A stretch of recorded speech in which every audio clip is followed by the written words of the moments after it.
Good morning students. हम लोग पढ़ रहे हैं चैप्टर सॉल्यूशन और इसमें हम लोगों ने अभी तक पढ़ लिया solidity of gas and factor affecting them. हम लोगों ने ये पढ़ा था कि गैस को यदि किसी लिक्विड में डिसॉल्व करना है तो सॉल्वेंट का इफेक्ट क्या होता है, सेम डिसॉल्व सेम। सॉलिड का खुद का नेचर होता है पोलर सब्सटेंस पोलर सॉल्वेंट में और नॉन पोलर सॉल्वेंट में। फिर हम लोगों ने टेम्परेचर का इफेक्ट पढ़ा।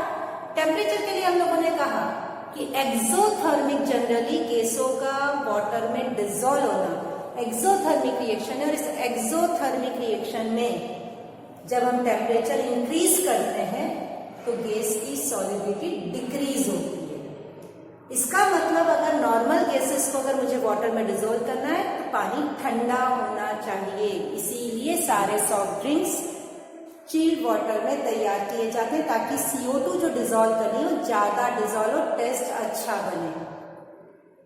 हाइड्रोजन और हीलियम एक्सेप्शन थे क्योंकि वो एंडोथर्मिक रिएक्शन शो कर रहे थे और एंडोथर्मिक रिएक्शन में टेम्परेचर इंक्रीज करने पर सॉलिडिटी भी इंक्रीज होती है। ऑक्सीजन की वाटर में सॉलिडिटी कम थी और ब्लड में ज्यादा थी। ये सारी बातें पढ़ने के बाद अब प्रेशर का इफेक्ट पढ़ रहे हैं। जनरल रूल कहता है more the pressure more the solidity of gas, more the pressure more the solidity of gas. कई प्रैक्टिकल वैज्ञानिकों ने करके देखे कि जब भी किसी गैस का प्रेशर बढ़ाया गया तो गैस ज्यादा डिसॉल्व हुई। प्रेशर के इफेक्ट को हेनरी नामक एक साइंटिस्ट ने अपने लॉज के रूप में दिया जिसे हम कहते हैं हेनरीज लॉ। हेनरी ने जो लॉ दिया वो है M प्रपोर्शनेट T। लैंग्वेज में बताओ, उसके पहले आप फॉर्मूला अगर याद कर ले। M है मास ऑफ गैस, P है pressure of gas eight a constant temperature. Temperature कैसा रखना है, constant. Eight a constant temperature soluble जो गैस है उसका मास उसके प्रेशर के प्रपोर्शनेट होता है। हेनरी ने लॉ दिया the mass of gas dissolve in given volume of liquid at a constant temperature is proportionate to its pressure of gas at equilibrium. Proportionate का साइन लगाया, K लगाया। ये K जो है यहाँ पर हेनरी कांस्टेंट। आपने मैथ्स में दो तरह की इक्वेशंस पढ़ी हुई है। ये स्ट्रेट लाइन इक्वेशन है M is equal to XP। यहाँ पर M और P के बीच में जो ग्राफ खींचेंगे वो स्ट्रेट लाइन आएगी और जो ये K है वो इस स्लोप के इक्वल होगा। फर्स्ट लॉ हुआ हेनरी लॉ।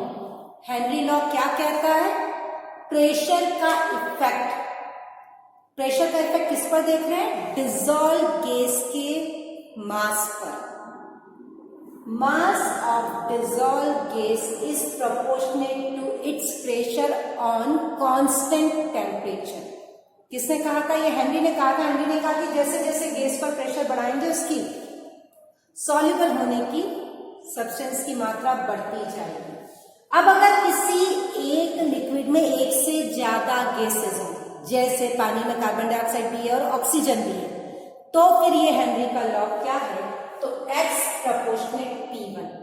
इस पूरे चैप्टर में बार बार मोल फ्रैक्शंस ऐसे शब्द आपको यूज में आएंगे। थोड़ी देर बाद दोनों को समझाते हैं। ऐसे मोल और मोल फ्रैक्शन 11th में अपन लोगों ने फर्स्ट चैप्टर में पढ़े थे। अगर आप लोगों को याद है तो मोल जो था स्मॉल n से रिप्रेजेंट किया था और n इक्वल्स टू था M अपॉन कैपिटल N।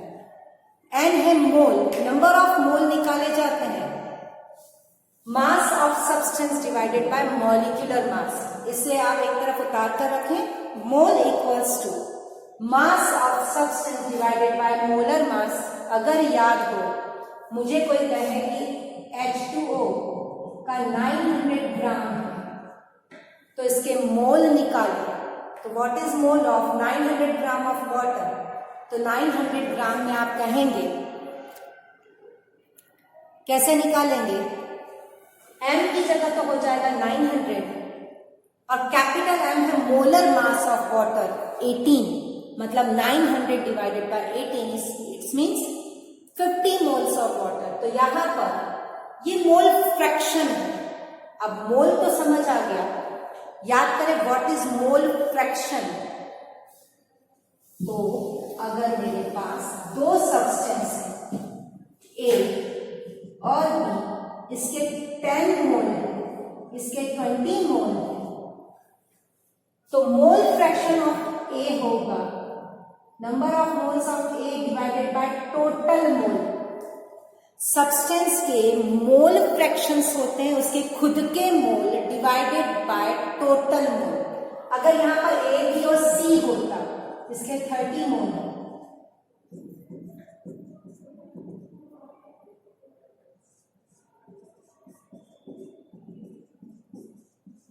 मैंने लिखा है ए है 10 मोल्स, बी है 20 मोल्स, सी है 30 मोल्स। अब अगर ए के मोल फ्रैक्शन निकालने हैं तो ए के mole divided by total mole, same B के सेम सी के। तो अब ध्यान रखेंगे what is mole. Mole is mass of substance divided by molecular mass. Mole is equal to mass of substance divided by molecular mass. और mole fraction is moles of substance divided by total moles. तो यहां पर यदि एक से ज्यादा gases हैं तो उसका मोल फ्रैक्शन उस गैस के पार्शियल प्रेशर के प्रोपोर्शनेट होता है। हेनरी का सेकंड लॉ का या इसके सेकंड लॉ। सिंगल गैस है तो mass of gas is proportionate to pressure of gas at equilibrium. और अगर एक से ज्यादा गैस है तो mole fraction of gas is proportionate to its partial pressure. इस हेनरी के नियम से एक नई चीज सामने आई। वो ये कहता है कि किसी गैस का वॉल्यूम कांस्टेंट टेम्परेचर पर चेंज नहीं होता, कांस्टेंट है। कितनी अजीब बात है। मास ऑफ गैस प्रेशर पर डिपेंड करता है, मतलब मास तो बढ़ता है अगर आप प्रेशर बढ़ाते हो, बट वॉल्यूम चेंज नहीं होता। तो हमें लगता है मैडम कितनी अजीब बात कर रही है कि गैस बढ़ रही है, मास भी बढ़ रहा है, वॉल्यूम नहीं चेंज हो रहा। इसको एक एग्जांपल से समझाऊं। मेरे इस रूम का वॉल्यूम 100 लीटर है। गैस 100 लीटर जगह घेरेगी। गैस अगर 2 है, 2 पार्टिकल्स हैं, तो भी 100 लीटर जगह घेरेगी क्योंकि गैसेस फैल जाती हैं। तो ऑक्यूपाइड वॉल्यूम तो 100 लीटर ही होगा। गैस के मॉलिक्यूल्स को समझाने के लिए बात कौन स्टूडेंट्स मान लें, और स्टूडेंट्स हैं गैस के पार्टिकल्स। जितने भी स्टूडेंट्स हैं वो पूरे में फैल कर बैठते हैं। तो अगर इस रूम में 10 स्टूडेंट्स हैं वो पूरे फैल के बैठे, मैं कहूंगी पूरा रूम ऑक्यूपाई किया है 100 लीटर। बाहर से पीटीआई सा डंडा लेकर आते हैं, 20 स्टूडेंट्स और अंदर आ गए। More the pressure more the soluble gases mass of soluble gas. तो 20 स्टूडेंट और आ गए, वो इसी रूम में फैल कर बैठेंगे। कितना ऑक्यूपाइड वॉल्यूम है 100 लीटर। इट मीन्स जब प्रेशर बढ़ा, number of gas molecules increase हुए, मास भी इंक्रीज हुआ, बट उनके द्वारा ऑक्यूपाइड वॉल्यूम में कोई भी चेंज नहीं आया। ये तो वर्बली बोलने की बात हुई कि when we increase pressure mass of gas dissolved is increased but volume occupied by gas is constant। अब इसको सिद्ध करें। गैस इक्वेशन है PV is equal to nRT। P is pressure, V is volume, N is number of moles of gas, R gas constant, T is constant। क्यों कहा यहाँ T constant? क्योंकि मैं अभी जब आपको लैंग्वेज में बोल रही थी तो स्पेशली बार बार जोड़ दिया कि एट द कांस्टेंट टेम्परेचर। तो इस इक्वेशन को जब हम हेनरीज के लिए यूज कर रहे हैं तब T क्या है, कांस्टेंट है, R भी कांस्टेंट है क्योंकि उसका नाम ही गैस कांस्टेंट है। अब सॉल्व करें। N इज मोल और mole is number mass of मतलब gas divided by molecular mass. तो इस N की जगह स्मॉल m और कैपिटल M रखा। V इधर ले लिया, P को इधर लाई, M अपॉन P, और ये वाला M इधर ले लिया, RT अपॉन M। कुछ भी चेंज नहीं किया, पी को इधर लाई हो और इस एम को इधर खसका दिया है। ध्यान से देखें यहां पर K is equal to m by p, K है कांस्टेंट। यदि m अपॉन p लिखते हैं तो वो कांस्टेंट होता है। तो इस इक्वेशन में देखिए ये हो गया constant, K R constant, T constant, molecular mass तो कांस्टेंट होता है। ये वाटर अगर यहां है उसका मॉलिक्यूलर मास 18 है, तो यहां हो, अमेरिका में हो, ऑस्ट्रेलिया में हो, समुद्र का पानी हो, बारिश का पानी हो, कुएं का पानी हो, H2O का मॉलिक्यूलर मास 18 रहेगा, मीन्स वो कांस्टेंट है। अब इस इक्वेशन में देखिए ये कांस्टेंट हो गया, ये कांस्टेंट, ये कांस्टेंट, ये कांस्टेंट, मीन्स सब कांस्टेंट। सब कांस्टेंट मीन्स वॉल्यूम कांस्टेंट। इसका मतलब हमने ये प्रूव किया कि eight a constant temperature volume of dissolved gas is constant. इस पूरे पेज में 3 चीजें हमने समझी। हेनरी का लॉ डिसॉल्व गैस पर प्रेशर के इफेक्ट को शो करता है। Mass of dissolve gas is proportionate to its pressure. अगर एक से ज्यादा गैसें हैं तो उनका mole fraction is proportionate to its partial pressure. तीसरी चीज हमने ये पढ़ी कि यदि हम कांस्टेंट टेम्परेचर रखें तो मास तो चेंज होता है गैस का, but volume is constant. Henry का जो ये रूल है ये हर कंडीशन पर लागू नहीं होता। आप एक बात सोचो ना, मेरे पास एक खाली ट्रंक है और उसमें मुझे रुई भरनी है, कॉटन भरना है, तो नियम ये कहता है आप प्रेशर लगाते जाओ, कॉटन आती जाएगी, उसमें ज्यादा रुई भर सकते हैं। स्टार्टिंग में तो बिल्कुल सही है, 10 किलो थी, मैंने प्रेशर लगाया 20 हो गई। More the pressure more the mass. लेकिन ऐसा थोड़ी आप प्रेशर लगाते जाओगे, रुई भरते जाओगे प्रेशर, तो ऐसे तो दुनिया भर की रुई उस ट्रंक में आ जाए। इट मीन्स स्टार्टिंग पर तो ये रूल लागू होगा, उसके बाद जब उसमें सैचुरेशन आना स्टार्ट होगा लागू नहीं होगा। तो हेनरीज के नियम की भी कुछ लिमिटेशन है। फर्स्ट, ये हाई प्रेशर पर लागू नहीं होती। इसका मतलब क्या, आप स्टार्टिंग के प्रेशर पर तो फॉलो कर सकते हैं, पर अब ऐसा सोचो प्रेशर बढ़ाते जा रहे हैं, ऐसा नहीं होगा। एक लिमिट के बाद प्रेशर का इफेक्ट नहीं होगा। टेम्परेचर अगर बहुत कम है तो भी उस पर ये लिमिटेशन है कि वो लागू नहीं होगा। ऐसी गैस जिनके मॉलिक्यूलर फॉर्मूले डिसॉल्व होने के पहले और डिसॉल्व होने के बाद डिफरेंट हो जाए, ये डिफरेंट तब होंगे जब उनसे रिएक्शन करेगी। या तो आप इसको ऐसे समझो कि ऐसी गैसें जो सॉल्वेंट के साथ रिएक्शन कर रही हो, या ऐसी गैसें जिनके मॉलिक्यूलर फॉर्मूले डिसॉल्व होने के पहले और डिसॉल्व होने के बाद चेंज हो जाए, उस पर ये लागू नहीं होता। It means Henry's law does not obey और does not follow on dissolving ammonia in water और डिसॉल्विंग HCl। HCl में भी प्रॉब्लम है, ये टूट जाता है। तो ऐसी गैसें जो आयनाइज होती हों या उनसे रिएक्शन करती हों, उन पर ये लागू नहीं होता। अब है बहुत ज्यादा डाइल्यूट सॉल्यूशन पर ही लागू होता है। उसका रीजन है कि अगर डाइल्यूट, इसका मतलब पहले से कम गैस डिसॉल्व है।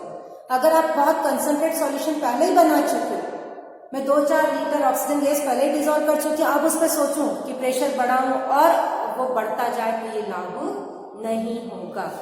What are the limitations of Henry's law? It does not follow on high pressure, not follow on low temperature, does not follow on gases who react with solvent or dissociate in solvent, और last में बहुत dilute solution पर follow होता है, concentrate solution पर ये follow नहीं होता। अब हमें पढ़ना है vapour pressure. What is vapour pressure? मतलब वेपर का प्रेशर पर किसी कंडीशंस में। केमिस्ट्री में जब हम कोई टॉपिक पढ़ते हैं तो कंडीशंस को क्लियर करना बहुत जरूरी है, क्योंकि विदाउट कंडीशन वहां पर उसका मतलब ही कुछ और हो जाता है। सबसे पहले तो अगर मैं कहूं कि कोई लिक्विड खुला छोड़ा है, ओपन सिस्टम में है, तो वो इवोपरेट होता है। What is evaporation? किसी लिक्विड की आउटर मोस्ट सरफेस के पार्टिकल्स का अपनी सरफेस को छोड़कर बाहर निकल जाना, इट्स नोन एज इवोपरेशन।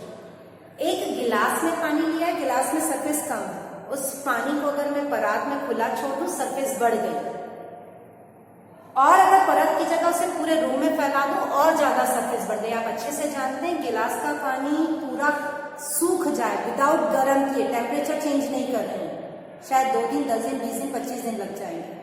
परात में अगर वो है तो अगर वहां 25 दिन लग रहे तो 10 दिन में उड़ जाएगा, और अगर फर्श पर पूरा फैला दो तो 2 घंटे बाद ही वो गायब हो जाएगा।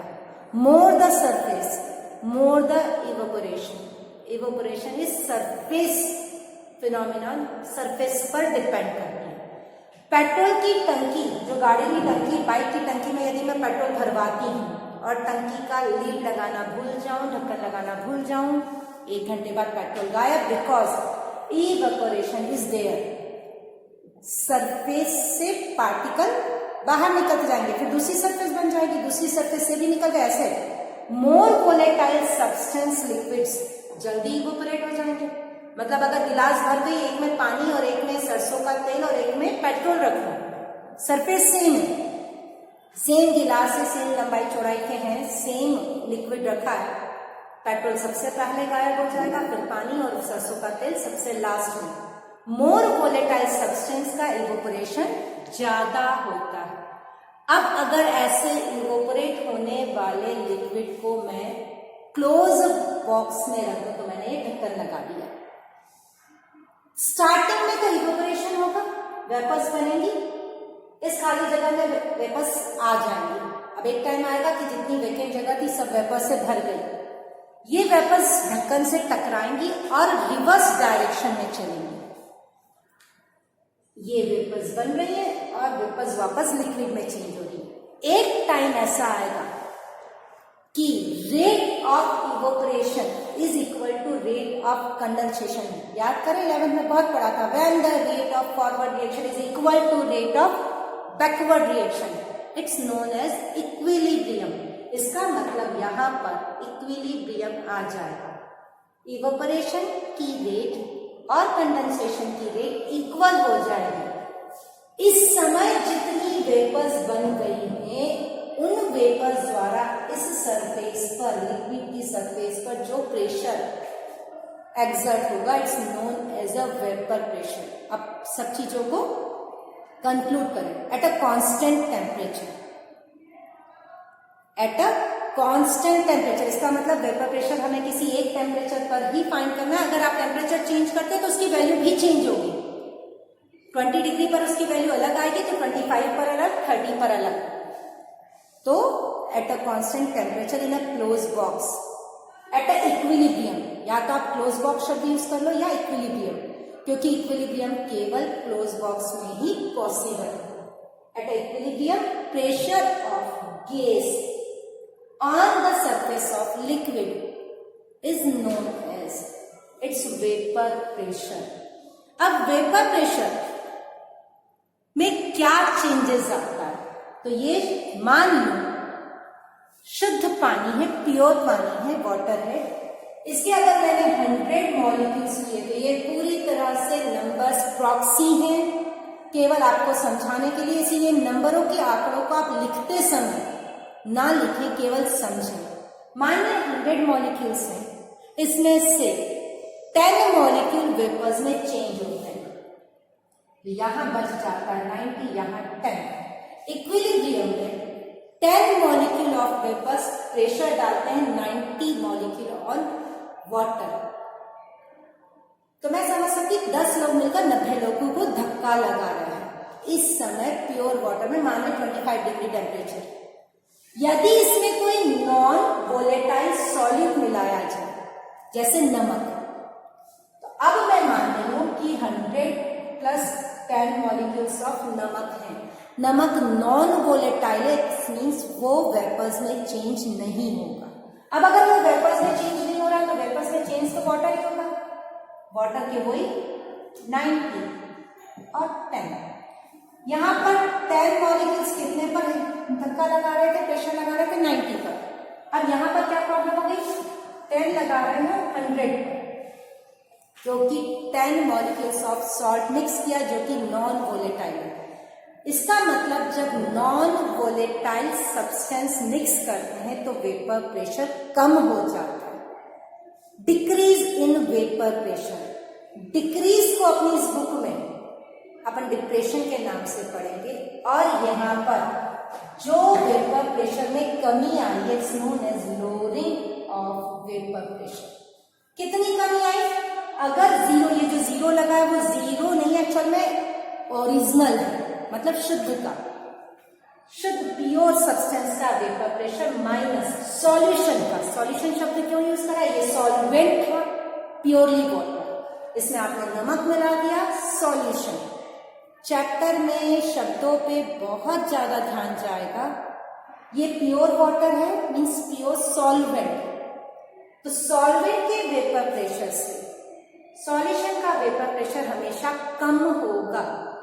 सॉल्वेंट के वेपर प्रेशर से सॉल्यूशन का vapour pressure always be lower, और जो वो कमी होगी it's known as lowering of vapour pressure. कैसे निकालेंगे? Solvent vapour pressure minus vapour pressure of solution. इसका मतलब शक्कर के सॉल्यूशन का, शुगर सॉल्यूशंस का vapour pressure always be less than the pure water, and the decreasement is known as lowering of vapour pressure. Vapour pressure के लिए Raoul's नामक व्यक्ति ने अपने कुछ लॉज दिए।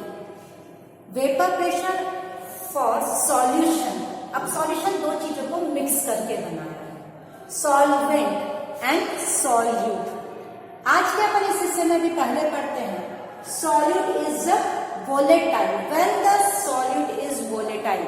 आपने पानी में कोई ऐसी चीज मिलाई है जो खुद भी वेपर्स में चेंज होती है, जैसे पानी में alcohol, water plus alcohol means volatile solute. ये राउल्ट लॉ वोलेटाइल सब्सटेंस के लिए है। सबसे पहले तो राउल्ट्स लॉ की लैंग्वेज बोलो और आप उसे लिखें। लैंग्वेज आपको लिखनी है एज अ डेफिनेशन। पीडीएफ जो नोट्स भेजूंगी उसमें सब डेफिनेशंस लिखी हुई जैसे हेनरीज के लॉ की, और ये बहुत इंपॉर्टेंट है, आप एक जगह पर लिखकर जरूर रखें। राउल्ट्स लॉ क्या कहता है? पीए पार्शियल प्रेशर ऑफ ए। सबसे पहले तो आप ये दिमाग में लाएं कि कोई भी सॉल्यूशन दो चीजों से मिलकर बना, ए प्लस बी। यहाँ ए को हमने सॉल्वेंट कहा है तो बी को क्या कहेंगे? सॉल्यूट। चैप्टर पढ़ते समय इन ए, बी और सॉल्यूशन को बार बार दिमाग में लाएं।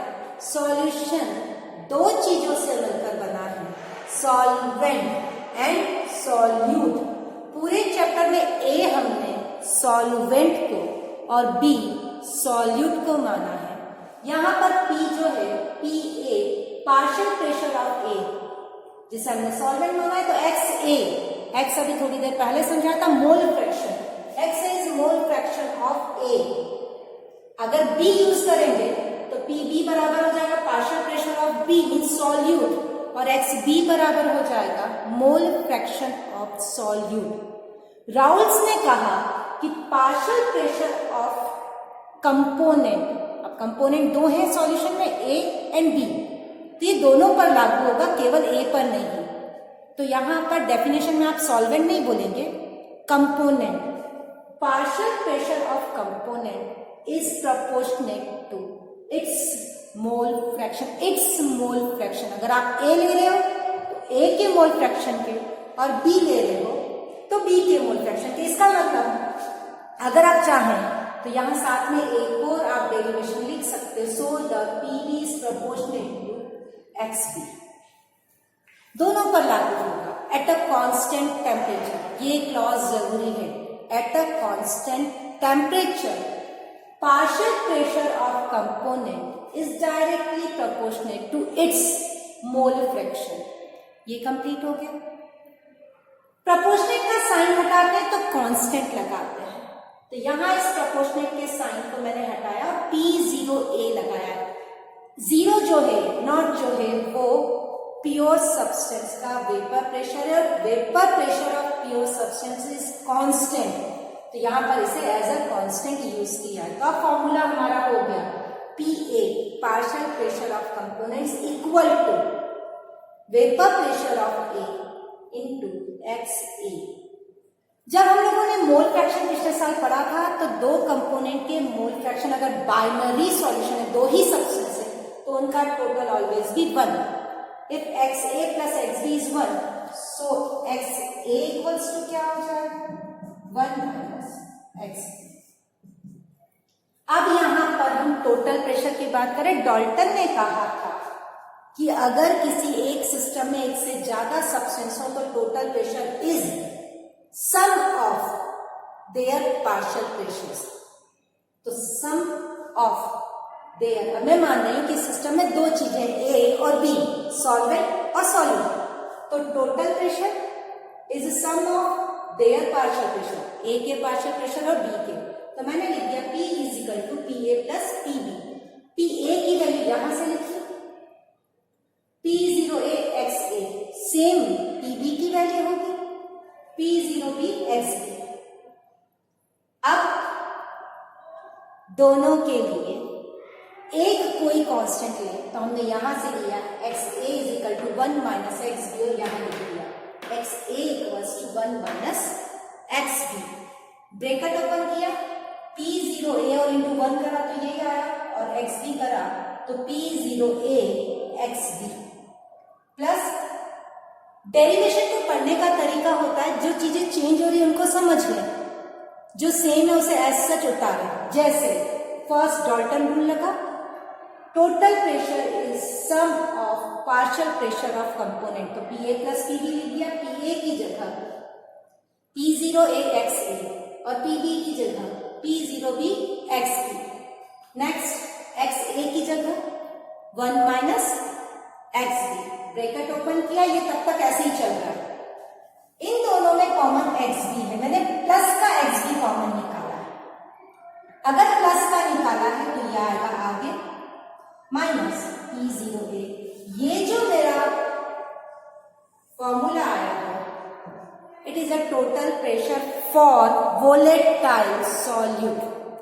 नॉन वोलेटाइल के लिए एक डेरिवेशन और बता रही हूं, यहां पर ये लिखा हुआ नहीं दिख रहा है क्या?